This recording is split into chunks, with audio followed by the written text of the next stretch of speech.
Boa noite, meus alunos. Mais uma vez aqui junto com vocês para a nossa aula da disciplina Administração de Produção. Na última aula, eu falei para vocês sobre Just-in-Time, que é um processo da fábrica Toyota, tá certo? Que é aplicado a toda a produção dos seus veículos, tá? E começou lá atrás, numa visita tal, dos japoneses ao sistema de fabricação americano, e eles adaptaram para o sistema da Toyota, que é um sucesso até hoje. Pedi a vocês que pesquisassem sobre o modelo Kanban, tá certo? E aí, nós vamos falar hoje sobre ele. O Kanban nada mais é do que uma situação em que você tem todo o processo monitorado, tá certo? Com formas de identificação, tá certo? E o Kanban, se você traduzir do japonês para o português, uma tradução livre, significa cartões, fichas, quadro de sinais, tá certo? Eles são aplicados exatamente para registrar todas as ações da indústria. O Kanban foi criado em 1953 e faz parte do sistema Toyota, também de produção. Ele, juntamente com o Just-in-Time, que é a entrega imediata de produtos e de acordo com a solicitação da produção. No Brasil, ele é conhecido como gestão visual. Por que gestão visual? Porque as pessoas vão olhar para as fichas e vão saber quantidade, qual foi a solicitação dessa quantidade, quem solicitou, quem é o responsável para repor, tudo estão lá nessas fichas, tá certo? E aí o Kanban, é lógico que tudo que você vai trazer para dentro da produção, você também pode diferenciar, né, os modelos. Então o Kanban também tem alguns modelos e a gente vai falar sobre eles. Primeiro é o Kanban de produção, tá certo? Depois nós vamos ver o Kanban de requisição, o Kanban de estoque e o Kanban de movimentação. O Kanban de requisição, ele informa o tipo e a quantidade de produtos que o processo seguinte, que vem logo depois desse primeiro processo, vai utilizar, tá certo? E o que ele vai retirar dessa produção para que dê continuidade. O Kanban de produção informa a quantidade e o tipo de produto que o processo precedente precisará produzir. Então, você informa o que está indo para o processo seguinte de produção e o outro, o que foi utilizado, tá certo? Para produzir no processo anterior. Dando continuidade, nós temos o Kanban de movimentação ou transporte. É o que autoriza o deslocamento dos produtos entre o cliente e o fornecedor. Quem é esse cliente, quem é esse fornecedor? O cliente pode ser tanto no momento fornecedor como outro momento cliente. Então, vamos imaginar na produção. Eu estou solicitando material, tá certo? Eu vou solicitar para quem? Para um fornecedor. Ele pode ser o processo anterior ao que eu estou atuando, tá certo? E também pode ser que eu seja o fornecedor. Para quem? Para o próximo processo de fabricação. Normalmente, esse Kanban de movimentação, ele substitui os cartões de produção. Porque lá no início, quando você começa a produzir algumas situações, você vai sinalizando que já foi produzido. E são nessas fichas, ou cartões, ou quadros de aviso também, tá certo? Que estão sinalizados essa quantidade produzida, tá certo? Temos também o Kanban de estoque, ou visual. Nós vamos entender porque o Kanban de estoque, na realidade, você vai fazer uma avaliação de como ele está visualmente. Você vai olhar lá nas gândulas, onde estão os produtos guardados, nas prateleiras, tá certo? E vai fazer uma avaliação, tá? De necessidade de reposição. Onde que a gente vê isso comumente? Um exemplo muito claro é o supermercado, onde que você, volta e meia, tem o repositor, a palavra correta seria essa, o repositor aqui repõe as peças, né? Lá no supermercado, ele vai passando de gândula em gândula, ou prateleira em prateleira, vai vendo a quantidade de produtos, vai sinalizando, e ele mesmo vai diretamente ao estoque, certo? Pega essas peças ou esses produtos que estão faltando lá nas gândulas, ou uma quantidade muito baixa, e vai repondo. Então, nesse momento, também é utilizado assim, tá certo? E a gente sempre vai falar no Kanban de produção puxada, tá certo? É sempre bom, lá no Just in Time também a gente tem essa expressão, mas é muito bom a gente falar e repetir para gravar essa situação, tá? Em outras palavras, trocando essa produção puxada, ter somente em estoque quantidade de material necessária para a fabricação, tá certo? Ou o que é necessário para o cliente. E aí dentro do sistema de produção, a gente pode entender que o meu cliente é o próximo processo. Então, o que ele solicitar, eu tenho que ter para entregar. Então, basicamente, a produção puxada é exatamente isso. Eu vou produzir, eu puxo da produção anterior e vou aplicar na minha produção atual.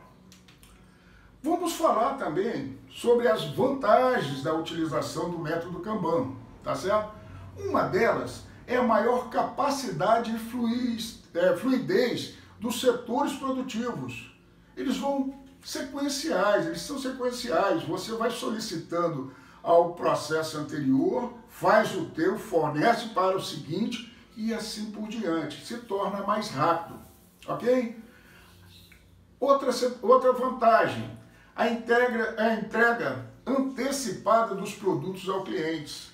Quando ele percebe que está faltando no teu estoque uma quantidade X abaixo da normalidade, ele automaticamente repõe. Outra situação de vantagem, a redução do estoque morto, ou seja, aquele material que não foi utilizado ainda e nem vai ser utilizado de imediato. Então essa situação também é uma grande vantagem. Ainda nós temos, tá, a vantagem de evitar algum desperdício, por exemplo, de transporte. Você imagina, toda hora vai lá, pega, traz mais um pouquinho, depois vai lá, pega, traz mais um pouquinho. Ele vai trazendo de acordo com a solicitação do processo seguinte. Ou você produz demais aquele tipo de peça e ela vai ficar lá no estoque parada durante um certo período, até que a produção seguinte solicite essas peças.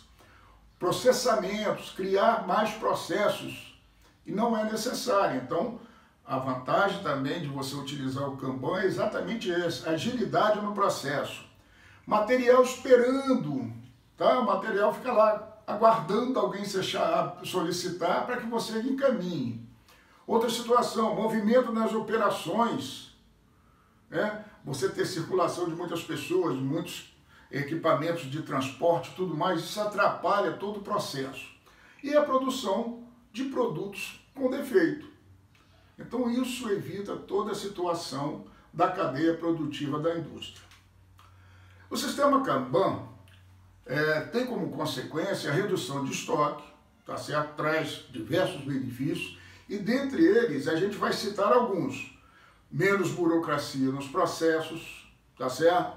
Não precisa de documentos formais, de mandar lá um ofício para que a gerência autorize ou o superior autorize de imediato. Isso aí já é uma sequência, já está dentro do processo.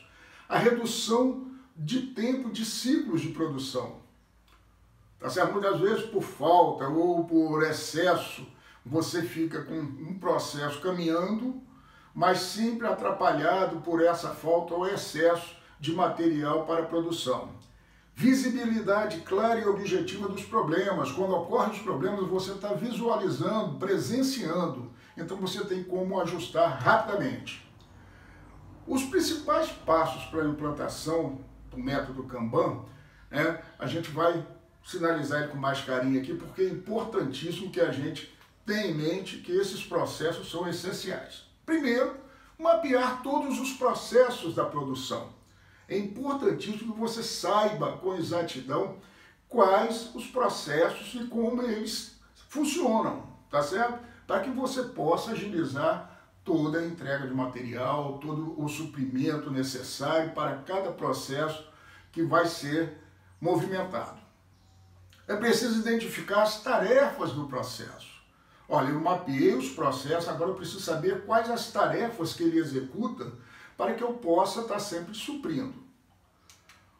Segundo passo, priorizar e padronizar etapas.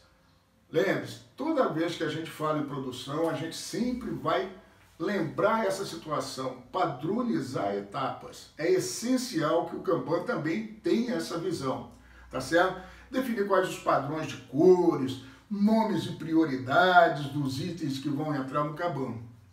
Outra coisa, aqui deverá ficar definido como identificar itens com mais prioridades, quem é o responsável por cada tarefa, etc. O passo 3 é treinar os colaboradores. Lembre-se, produção sem treinamento, risco de acidente, riscos de paralisação, riscos de fiscalização, etc. Então, tudo isso tem que estar os colaboradores bem treinados para saber executar suas tarefas sem necessidade de muita supervisão. Tá certo? Outra coisa dentro da etapa de treinar os colaboradores, eliminar dúvidas e rejeições por parte dos trabalhadores de certo tipo de trabalho, alguma objeção. Então é importantíssimo também que se trabalhe isso. Certificar-se que estão todos alinhados e de acordo com a utilização do Kanban. É importantíssimo também essa situação. E o quarto passo, que a gente encerra aqui o assunto do Kanban, é a melhoria contínua esperada do método, tá certo? Toda vez que você aplicar o método, você vai ter que estar sempre melhorando, tá certo? Sempre ajustando as necessidades. Por que isso? Porque é importante que você vai otimizando esses espaços temporais e essas entregas. Outra situação ainda dentro da melhoria contínua é que essas aplicações deverão estar dentro de um período, tá certo? E nesses períodos, principalmente os períodos de implantação, logo no primeiro momento, você tem uma grande facilidade de olhar as oportunidades de melhoria. Então, quando se inicia o método Kanban, primeira visão, o primeiro olhar, tá certo? A coleta de informações do piso lá da produção, do piso da indústria, que é importantíssimo para que você veja as oportunidades de melhoria. Aqui nós encerramos nossa aula de hoje. Espero que todos estejam bem. Boa noite.